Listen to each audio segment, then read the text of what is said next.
And this article is we're talking about remaster, and this article is another article that covers Shadow of the Colossus remaster, which was covered by us in our previous episode, which you can find on YouTube or Spotify or Apple Podcast.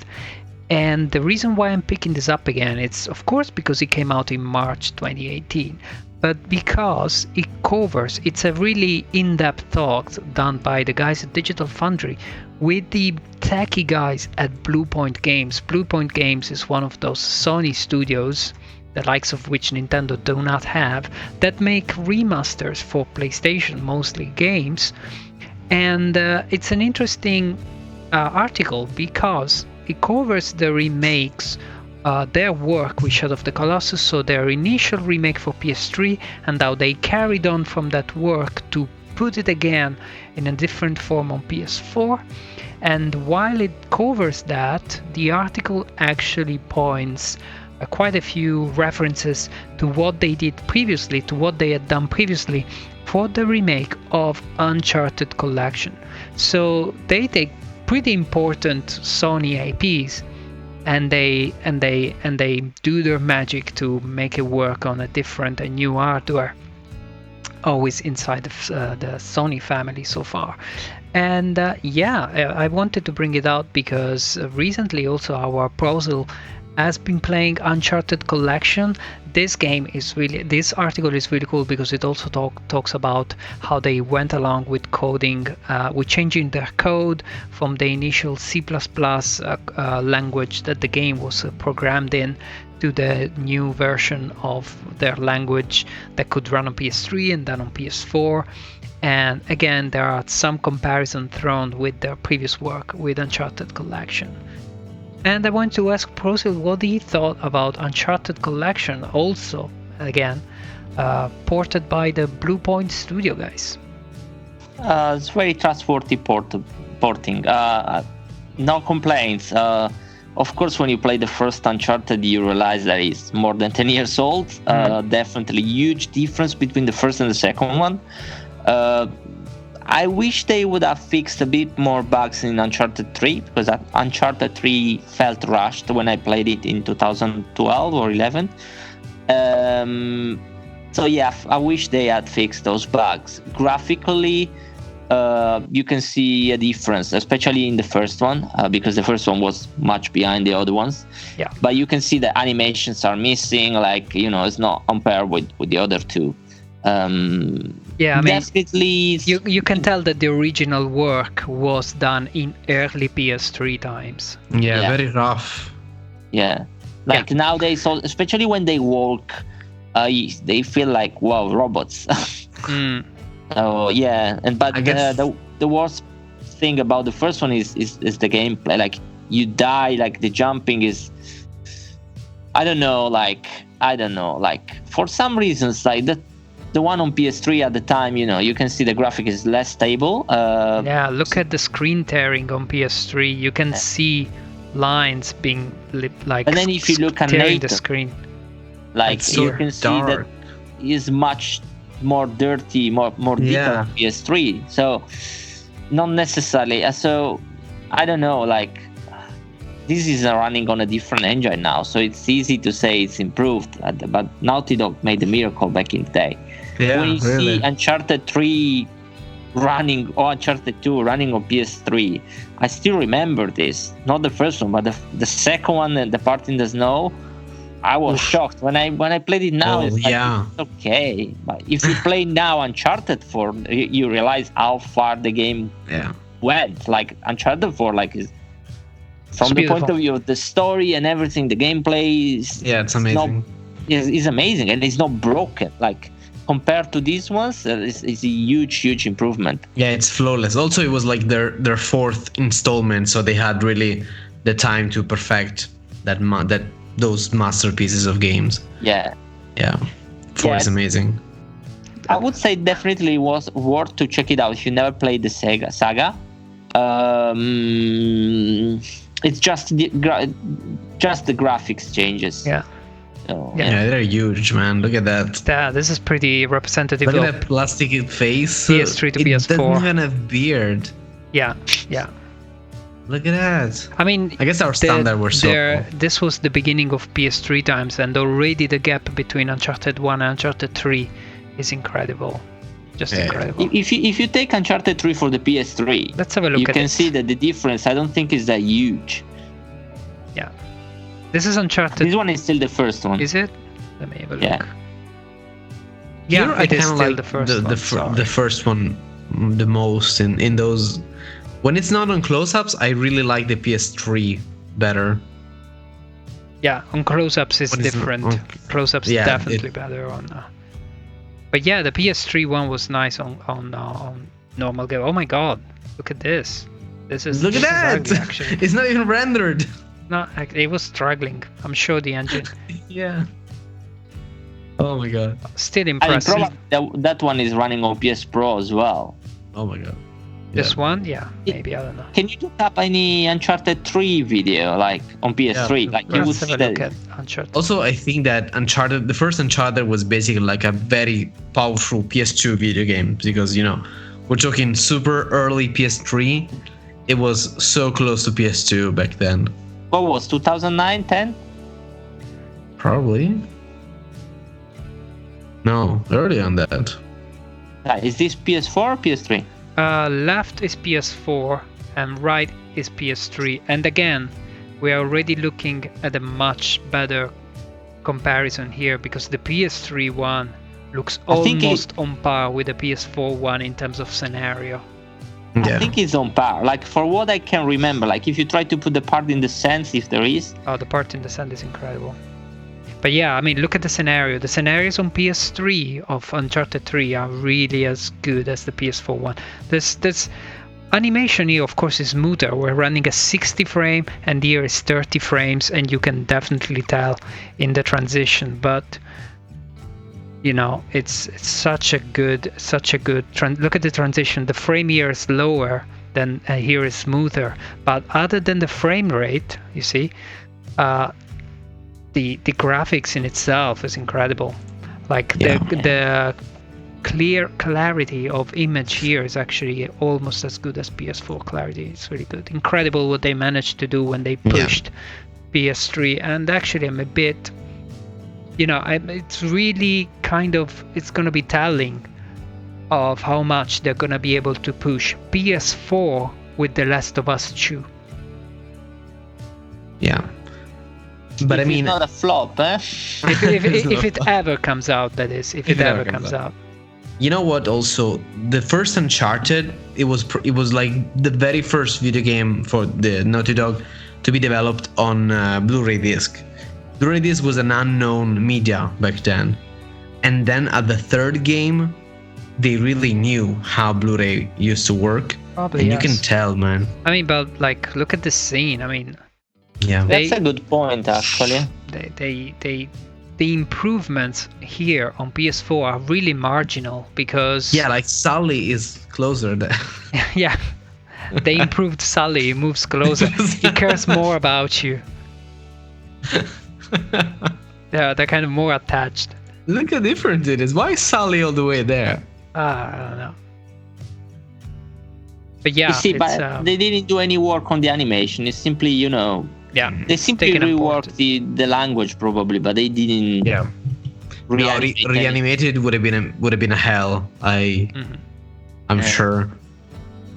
But yeah, anyway, this is the same game. Look at this. It's the same game. The same game. Oh yeah, here, even Sully is the same. Yeah. It's incredible what they managed to do. This is minor. Like, look at the shadowing. That's the whole thing, really? Like, come on. Yeah. Like, are you realizing that you're playing on a console from 2006? Like, 2006, guys. It's like... 12 years ago, a console. And yes, I mean, Did PS4... It had hair. Yeah, and the improvements for Uncharted 3 were marginal. But yeah, anyway, I think here, for instance, I prefer Sully on the right. The PS3, right? The PS3 one. Yeah, same. Like. It's true. I mean, the PS3 version seems to have better stubbles, a bit more details. I don't know. because I think it's built the way Naughty Dog, because Naughty Dog does a lot of proprietary graphics, and Oh, look at the there is sand. no difference really, as I thought. I didn't watch this video, but this is really what I thought. It's the sand part is really pretty incredible. It was incredible when it came out on PS3. But anyway, Blue Point Studios is what they do. They take old code and they make it run magically somehow on new consoles. But the interventions in terms of improvements can only be marginal when the original material is so good. They just manage to make it run. Probably they struggle to have it run as good as it ran on PS3 for a long time, because the PS3 is so well optimized, it manages to pull off the scene. I mean, look at this smoke effect. God damn it, it's beautiful. Look at the oh my god, look at the detail on PS3 already. Yeah, you see? Looks more Telltale-y on the PS3 though. Looks like a Telltale video game. Do we know who released the Last of Us remaster? Is always Blue Point or Naughty Dog? The Last of Us, I think, was made by Naughty Dog, and their explanation was, we're gonna do the remake of The Last of Us so that we learn the hardware of PS4 before we do Uncharted 4. And so they did. Uncharted HD Collection has been done by Blue Point, while The Last of Us remake has been done internally by the guys at Naughty Dog. That's what I remember, yes. I remember people denying that they would have released an Uncharted Last of Us 2, yeah. Yeah, I remember. No, a Last of Us remaster for PS4. Oh, Last of Us remaster. Yeah. I remember like everybody was talking about, we'll see this on PS4, and everybody denied this like crazy, and 1 year after it was released with the DLC, so it's like, okay. Yeah, fine. yeah. I played only that. I never played the PS3 We're version. probably looking at the same situation occurring again on PS4, PS5 with The Last of Us 2, which I think I'm the only one, I don't know, but I am in a point where I'm like, my backlog is huge, I don't care, I'm just gonna play this game in PS4 directly, because I'm sure everything is gonna be ported. But that's a topic for another episode. Let's move forward to the other articles, okay? Cool. So, there were a couple of industry news about layoffs at some small studios. One of them was Wuga. Don't know them. They used to do casual games, and Gameloft in Madrid, again, casual games. The reason why I picked these two articles, and the reason why it is interesting, is that this moment in time, it is not a coincidence that this layoffs were going on.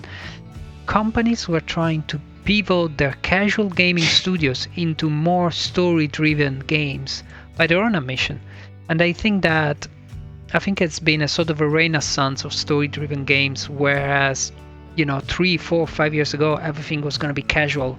Zynga and Facebook games were gonna rule the world, and instead, I don't know where Zyngas are, probably inside of Facebook. And Facebook is also what we think about, because with this article from 2 years ago, Games Industry asks the question, can Facebook catch up to Twitch and YouTube? And this is a nice article for you guys to catch up with, going over the great prospects that Facebook is gonna have next year. We're gonna have billions of people playing games on Facebook, and 2 years later, I don't know how things stack up and measure against each other in terms of live streaming, but maybe we can ask the opinion of our trustworthy Twitch streamer and content creator expert HeadacheMik in regards to this. So what do you think, Mick? Because my question really for you is, we know that Facebook didn't really even make a dent to Twitch in terms of gaming, streaming for some kind of audience anyway. They didn't even make a dent. I'm not on Facebook very much, but I don't see people streaming on Facebook all that much. Anyway, my question is, can they still do it? Can they? What can Facebook do now? There's a couple of problems with Facebook gaming at the moment. Right now, one of them is that most famous people are boycotting Facebook as a media. Now, this might be a minor thing, like Stephen King is, for example. Very actively political people are boycotting Facebook for its policies, and that doesn't sound that huge, but it is denting at the overall Facebook facade. And I think we're kind of tired of Facebook as a media, but for streaming, there is another huge problem, which is that when you do stream, and I don't think they've changed this, if they change it, it was like now.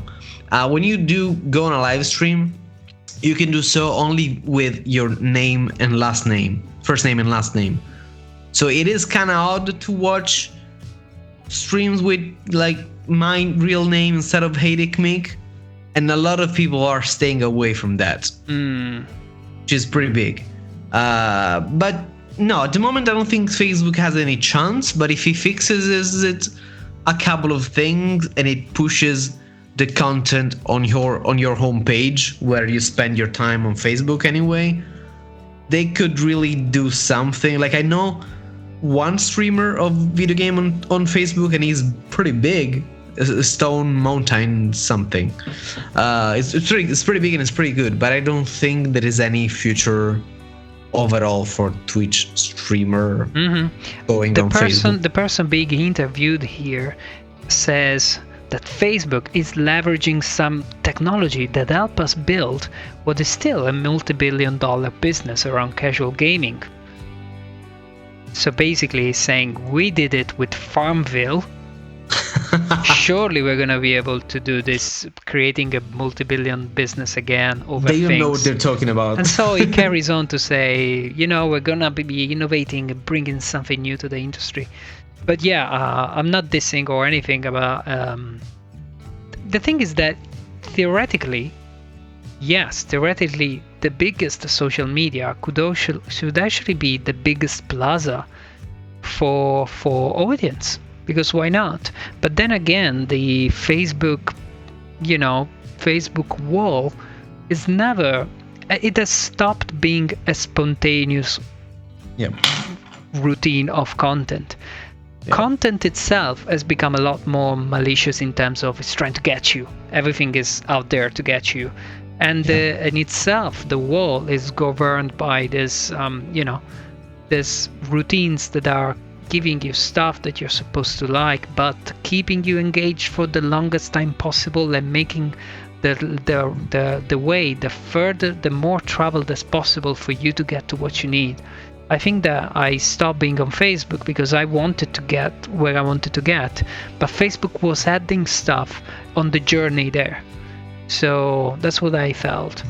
And so maybe what was potentially the biggest and most suitable platform is actually just a landmine. Stone Mountain, that's the guy I was talking about. Sorry. Stone Mountain, okay, there you go. This was already an article of 2 years ago. And 2 years later, here we are, guys. Facebook is, I wonder whether they're still keen, or if they're just, you know what, we tried. I think they're throwing like a hand in there, but not really going focusing. For it. No.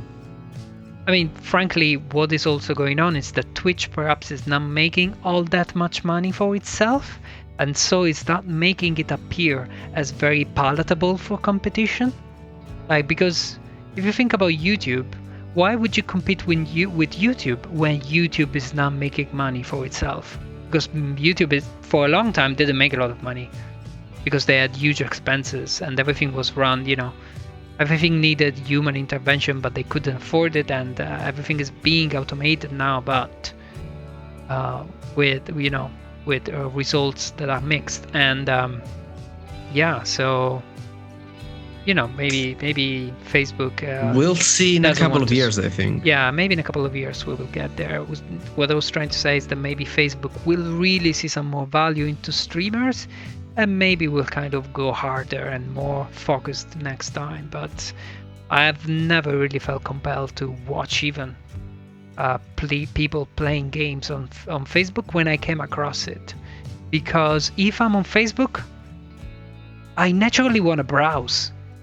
I don't want to Yeah. stand still in a face in a Yeah, in a page. feels weird. Yeah. Like if I'm on Facebook, I don't want to be stuck somewhere. But if I'm on Twitch, I feel like hanging out and chilling and lurking, and I want just one content at a time. So it's a completely different audience or a completely different moment in your time that you visit these two pages for. So again, You're right. if I'm on Facebook, I want to scroll. I want to give me all the highlights. And if I'm on Twitch, I'm like, don't give me anything. Just give me this guy. I want to see what he's doing. I want the back That's and chill, forth yeah. and completely different experiences. And so Facebook. I never thought about it. Yeah, Facebook is. I mean, should give you stuff to go through, and Twitch instead wants to keep you there, and Facebook instead wants you to be going through this tunnel of information. A completely different engagement patterns, and I still don't think that Facebook is gonna nail this because it's against its nature.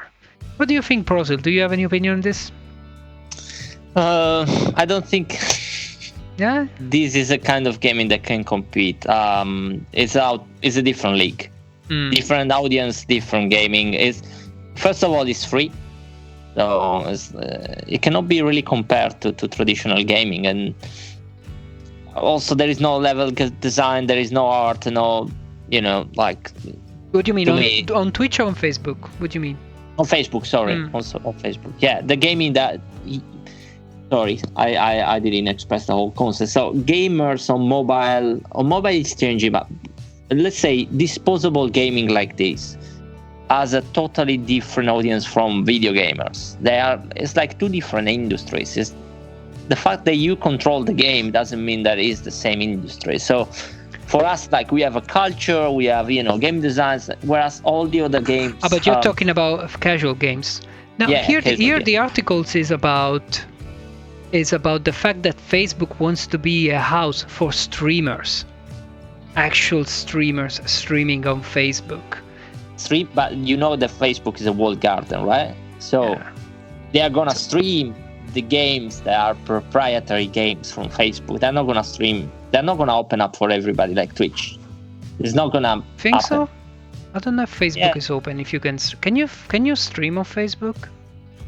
I think I've never tried. I mean, yeah, nobody actually. This already answers our question.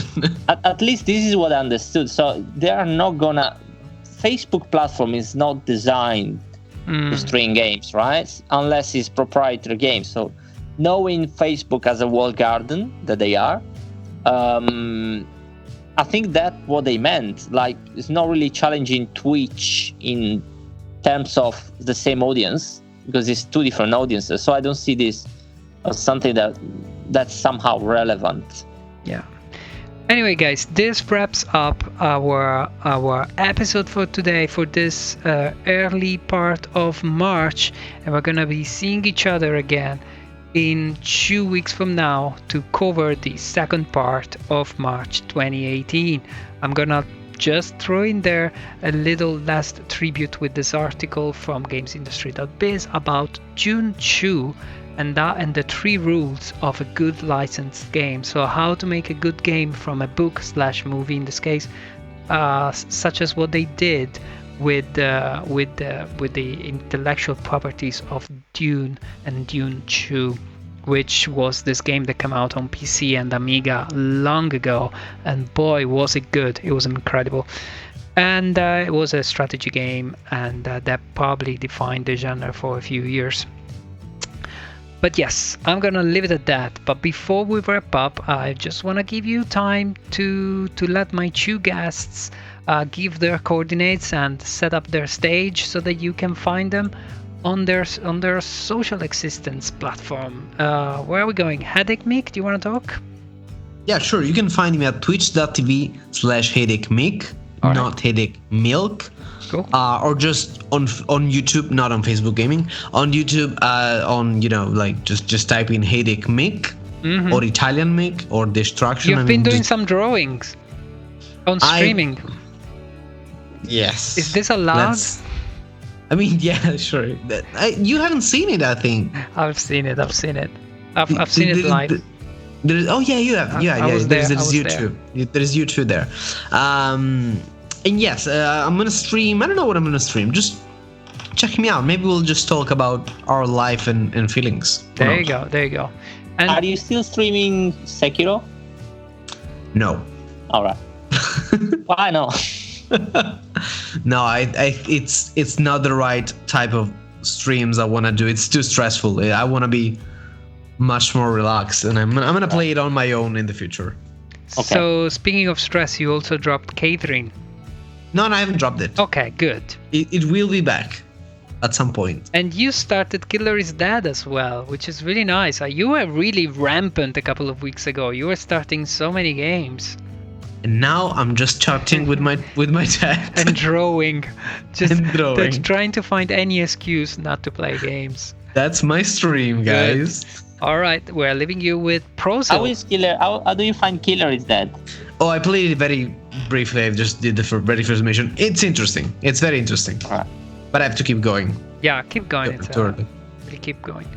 Prosil, your coordinates, where can people find you?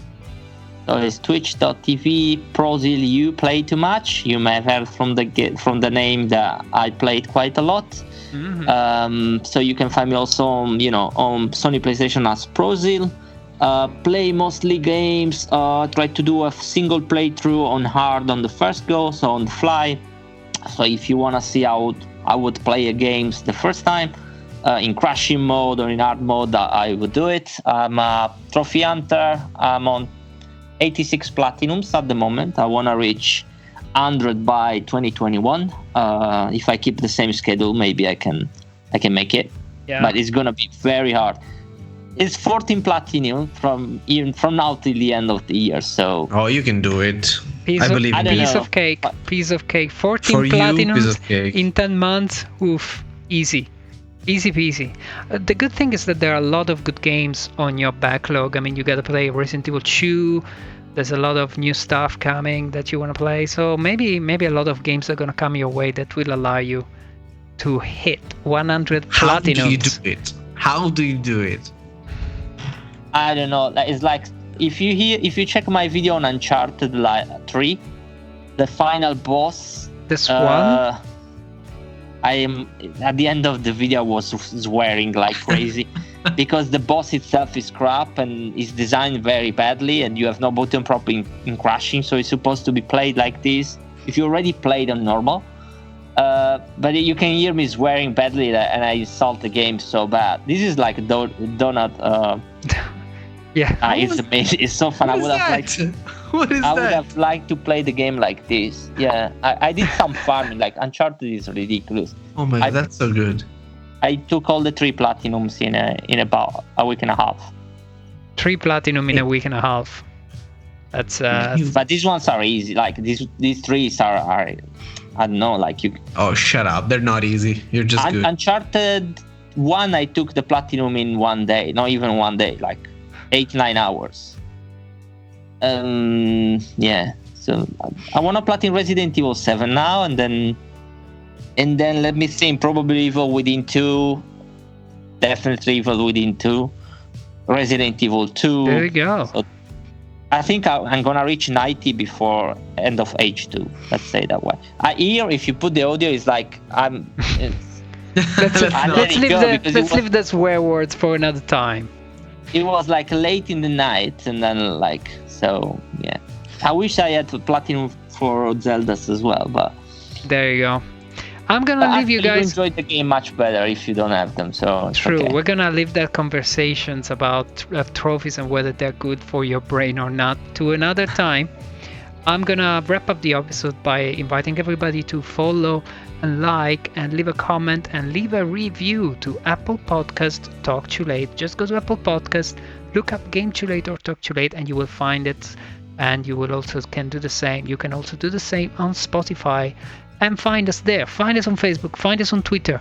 And let me wrap up this episode by thanking once again my amazing 2 guests, HeadacheMik and Prosil. Thank you very much for your time, guys. Thank you. Thank you. This Bye-bye, episode guys. will be with you soon, guys. And I will see you again in 2 weeks. Bye all. Bye bye. Bye-bye. Take care, guys. Bye.